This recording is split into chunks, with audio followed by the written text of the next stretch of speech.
everyone. This is Big Stack Numismatics, and I just want to welcome all of my fellow coin collectors out there. I've got a really cool piece to show you today.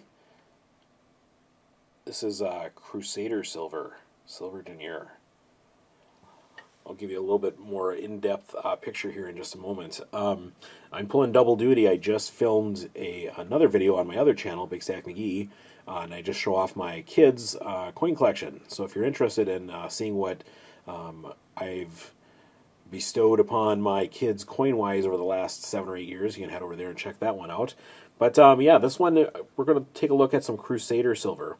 One of the things I love about coin collecting that really attracts me to the hobby is of course finding just awesome coins to look at, but it really sparks a desire in me to learn more about the history behind the coins.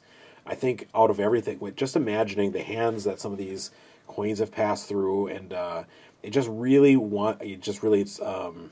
know, I guess it motivates me and inspires me to find out as much as I can. I've always been a little bit of a history buff, but I found that since I've started collecting coins, it's really become an enjoyable pastime for me. So let me just show you some of the details of this particular coin here. So the monarch at the time here, Bohemond III. This is was made in Antioch. And Antioch is basically part of Turkey. But if you look at this map from the Crusades, here, this is a map of the Third Crusades. You see Antioch over here.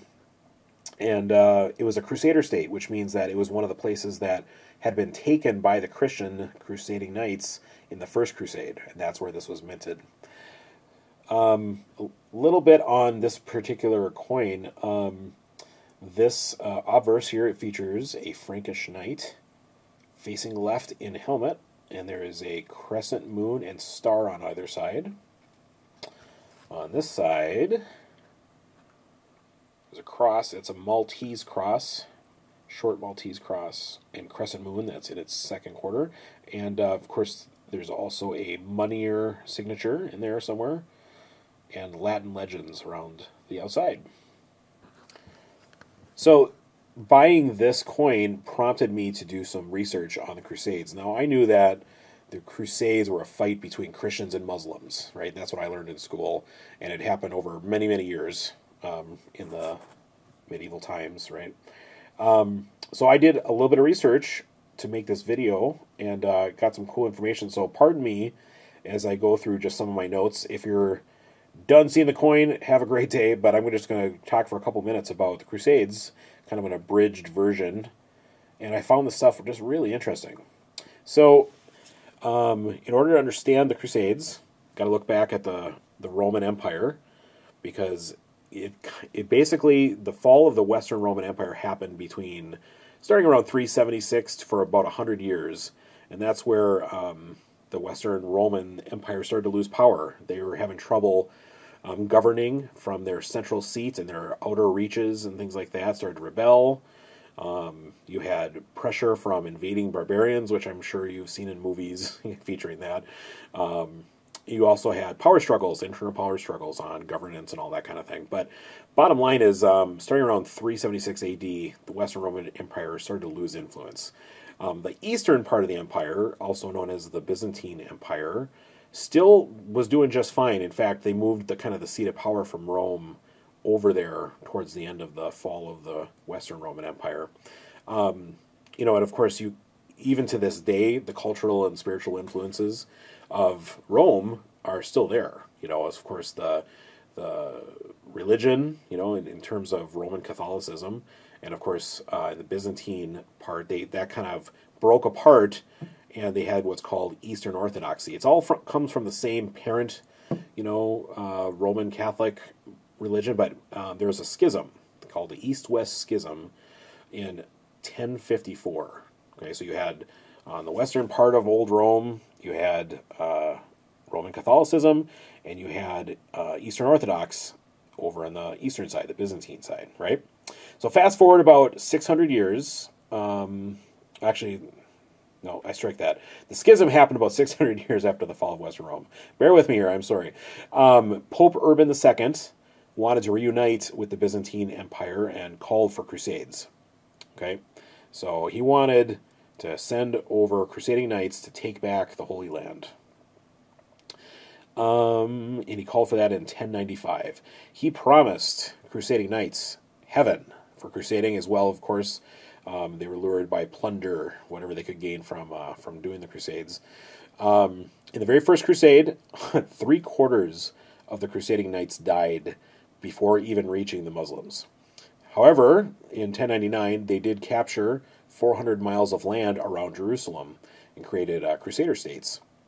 Second Crusade, 45 years later, the Turks reconquered the area that the Christians had won during the First Crusade, and Saladin, who led the Muslims, his success caused later the Christians to lead a Third Crusade. And this Third Crusade was led by 3 powerful monarchs. You had King Philip Augustus from France, you had Emperor Frederick I from Germany, and from England, King Richard the Lionhearted. And yes, that is the same King Richard of Robin Hood lore. If you've seen any of those films or read Robin Hood, King Richard took, some of the people that could fight from the noble families, and of course it left the nobles back home in really dire straits. They weren't doing so well. Because a lot of the Crusaders left for quite a while. At any rate, of that Third Crusade, only King Richard survived, and he ended up making a peaceful agreement with Saladin in 1192, leaving the Holy Land in Muslim control, but it's still allowing Christians to visit and prosper, etc. After that, there was 5 more Crusades that happened throughout the years. I'm going to skip over all that. But at any rate, this coin was minted during the Third Crusade. Net effects of the Crusades. An increase in monarch power. Kings took advantage of these noble families that had experienced loss and misfortune from participating in the Crusades. There's also a really big increase in religious intolerance. Tension between Roman Catholics, Eastern Orthodox, Muslims, and Jews, which persists, of course, to this day. To some effect. I'm not a religious scholar, but there is clearly some religious tension.